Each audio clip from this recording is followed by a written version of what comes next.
Assalamualaikum warahmatullahi wabarakatuh. Kami dari kelompok 8 yang berjudul Undang-Undang Dasar Negara Republik Indonesia. Saya Mujibur Rahman. Saya Rahman Rianal Sidiki yang akan menjelaskan tentang Undang-Undang Dasar Negara Republik Indonesia. Negara Indonesia merupakan negara yang telah hampir setengah abad merdeka. Tepat tanggal 17 Agustus 1945, proklamasi kemerdekaan Indonesia dikumandangkan.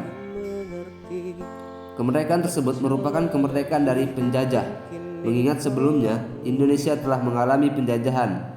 Konsekuensinya, dari negara yang merdeka adalah negara Indonesia bebas menentukan nasib sendiri. Negara Indonesia kemudian menetapkan haluan-haluan sebagai dasar negara. Undang-Undang Dasar 1945 merupakan konstitusi atau hukum tertinggi di negara Indonesia. Semua kehidupan bernegara harus berdasarkan pada Undang-Undang Dasar 1945. Lalu, bagaimana sistem pemerintahan Indonesia berdasarkan UUD 1945? Indonesia saat ini menganut sistem pemerintahan presidensil, di mana adanya pemisah kekuasaan yaitu eksekutif, legislatif, dan yudikatif yang berdasarkan prinsip checks and balance. Ketentuan ini tertuang dalam konstitusi, namun tetap diperlukan langkah penyempurnaan, terutama pengaturan atas pembatasan kekuasaan. Sementara dalam pasal 4 ayat 1 UUD 1945 dijelaskan bahwa Indonesia menganut sistem pemerintahan presidensil dengan kekuasaan tertinggi ada di tangan presiden. Merujuk laman Indonesia, sistem presidensil adalah sistem negara yang dipimpin oleh presiden sebagai kepala negara sekaligus kepala pemerintahan. Presiden dan wakilnya dipilih secara langsung oleh rakyat melalui pemilihan umum atau pemilu.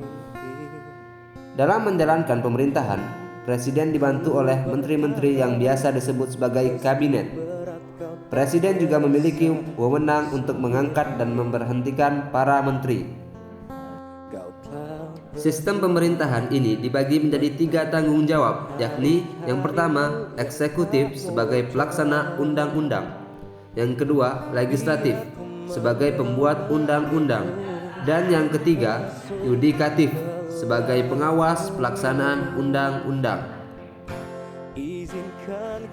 Dan ada juga isi pokok batang tubuh Undang-Undang Dasar 1945. Dari sudut hukum, batang tubuh Undang-Undang Dasar 1945 merupakan tataran pertama dan utama dari penjabaran 5 norma dasar negara atau ground norms. Pancasila berdasarkan norma-norma dasar lain yang termuat dalam pembukaan Undang-Undang 1945. Adapun isi pokok batang tubuh Undang-Undang Dasar 1945 hasil amandemen 2022, hasil amandemen Undang-Undang Dasar 1945.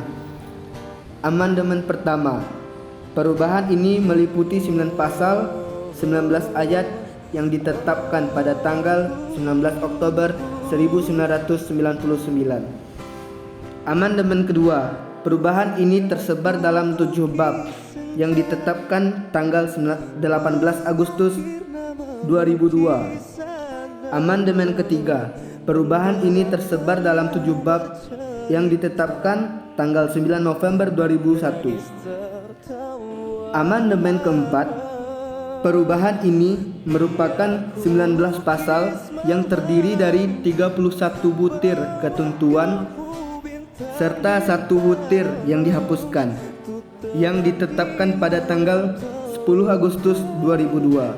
Pada amandemen keempat ini ditetapkan bahwa Undang-Undang Dasar 1945 sebagaimana telah diubah merupakan Undang-Undang Dasar 1945 yang ditetapkan pada 18 Agustus 1945 dan diberlakukan kembali mulai Dekret Presiden 5 Juli 1959.